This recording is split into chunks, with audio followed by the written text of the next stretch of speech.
The left really wants to erase Trump, and I mean erase Trump. I don't just mean prevent him from running again. They just don't want his presence to be felt in American culture at all. So there's a bill now that House Democrats have introduced, H.R. 484. I'm kind of chuckling.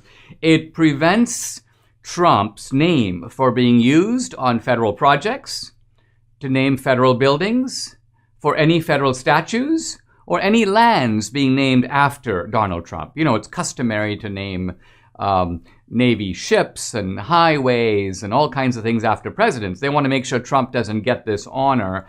They also want to ban Trump from being buried in Arlington National Cemetery.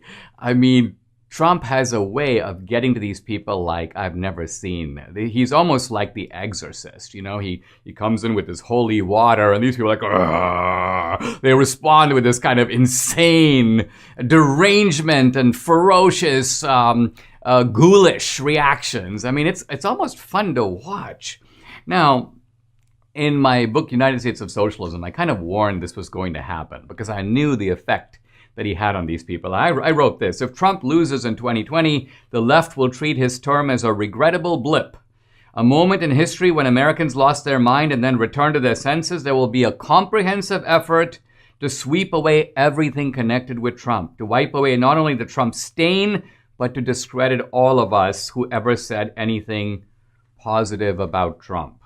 Now, the pretext, the rationale for this is that Trump is a clear danger to democracy. Now, it seems ironic because if Trump is a danger to democracy, why would you, the Democrats, try to prevent Trump from running again? You're trying to prevent the American people from having this choice on the ballot. And that's a strike against democracy in a very direct way. Now, the Democrats, of course, will say, well, Trump was the guy who fomented this insurrection. And I want to talk for a moment about insurrection because insurrection is a very serious business. And we know about insurrections, and insurrections have occurred throughout history. I have here my copy of Julius Caesar, and I want to talk for a moment about insurrection because they talk specifically about it. Here's Brutus. When he is thinking about the conspiracy to go after Caesar. Between the acting of a dreadful thing and the first motion, all the interim is like a phantasma or hideous dream. The genius and mortal instruments are then in council, and the state of man, like to a little kingdom, suffers then the nature of an insurrection. So here's Brutus, and he is planning, you may say, the dreadful deed. And then Brutus and Cassius are talking about it, and they talk specifically about what's going to happen. Cassius, I think it is not meet means suitable here, Mark Antony, so well beloved of Caesar, should outlive Caesar. Let Antony and Caesar fall together. And then Brutus opposes that idea. So we see here with insurrection, there has to be this kind of explicit plotting. They have to decide what is it that they're going to do. That wasn't the case with Trump. And then the actual deed. You have these armed conspirators, Brutus, Cassius. They're in with Caesar, and they attack him. And Caesar goes, et tu, Brute, and you too, Brutus? Then falls Caesar. And then you have the celebration after Caesar falls. Cinna, liberty, freedom, tyranny is dead. Run hence, proclaim, cry it in the streets.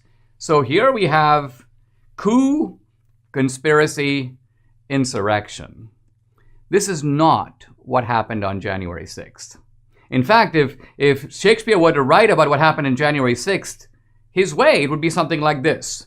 Brutus and Cassius and Cinna are talking, and they decide it's time to launch a coup. And Brutus goes, wow, you know what? I better put on my animal suit. In fact, I've got a pair of old bull horns. I'm going to put those on.